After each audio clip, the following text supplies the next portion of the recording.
સો hey guys, હું છું સોલંકી સાત્વિક અને સ્વાગત છે તમારું મારા નવા બ્લોગમાં.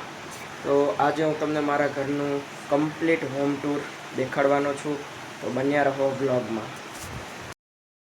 મિત્રો, અહીંયાથી અમારા ઘરનું એન્ટ્રેસ ચાલુ થાય છે.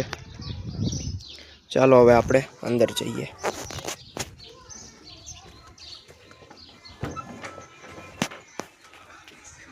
આ છે મારા મમ્મી.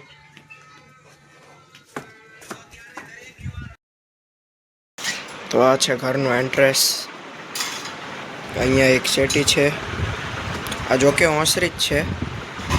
આ એક કબાટ છે. આ બાજુ પાણી પીવા માટેનું પાણીયારું છે. આ એક કરઘંટી છે. તે અમે 2024માં લીધી હતી. આ છે ભગવાનનું મંદિર. આ પાણીયારાની ઠીક ઉપર ટીવી પણ છે. આ એક છે અરીસો. તો આ હતી ઓસરી. હવે આપણે બીજા રૂમમાં જઈએ. આ રૂમમાં ફ્રીજ છે, જે આશરે 8 વર્ષ જૂનું છે. આ બાજુ મારા ધોરણ 12 કોમર્સના ચોપડાઓ છે. જોકે અત્યારે જ મારે એક્ઝામ પૂરી થઈ ગઈ છે, માટે આની પણ વ્યવસ્થા કરવી પડશે લાગે હવે. ચોપડાઓની એક્ઝેક્ટ બાજુ ટંક છે અને ટંકની ઉપર ગોદડા ઓઢવા માટે છે. ટંકની એક્ઝેક્ટ ઉપર આ છે મારા પપ્પાનો ફોટો. આ છે 7 ઘોડાઓનો ફોટો અને આ છે મારી નાની બેનનો ફોટો. ઓસરીની જેમ આ રૂમમાં પણ એક શેટી છે. તેમાં ડોરેમોન નહીં પણ શું કહેવાય આને, મિકી માઉસ. હા, મિકી માઉસનું ઓછાડ પણ લગાવેલું છે. ત્યારબાદ આ એક કૂલર છે. આ કૂલર અમે 2023માં લીધું હતું. હવે ગરમીની સિઝન ચાલુ થઈ છે, એના માટે હવે થોડાક દિવસોમાં કૂલર પણ હવે સાફ કરીને કાઢશું, કારણ કે હવે ગરમી પણ બહુ લાગવા માંડી છે. કૂલરની બાજુમાં છે 2 પેટીઓ.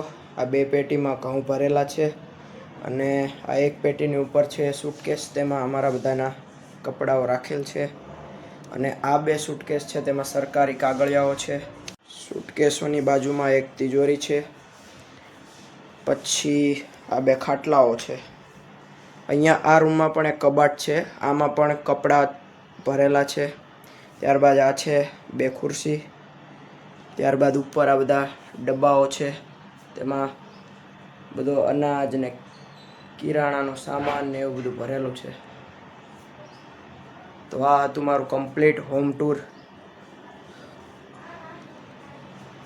જે અંદરનો રૂમ છે એની ઉપર આવું મીણિયા ચોંટાડેલા છે, કારણ કે નળિયા હતા એમાંથી પેલા અત્યારે ઉનાળામાં વંટોળિયા આવતા હોય એટલે ધૂળ બહુ અંદર આવતી હતી, એના માટે આ અંદર ચોંટાડેલું છે આવું મીણિયું.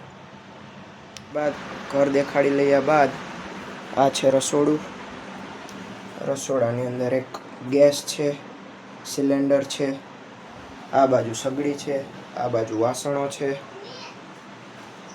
અને આ બાજુ બધા મસાલાઓ છે.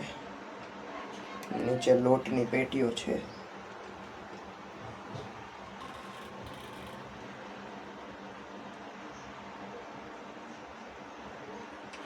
આ બાજુ પણ કઢાઈ ને ડબ્બો ને બરણી રાખેલી છે.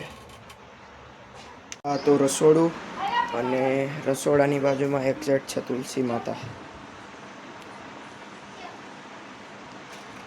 મિત્રો, આ હતું મારું કમ્પ્લીટ હોમ ટૂર. જો તમને આ બ્લોગ પસંદ આવ્યો હોય તો લાઈક કરજો, શેર કરજો અને સબસ્ક્રાઈબ કરજો. ટાટા બાય, સિયા.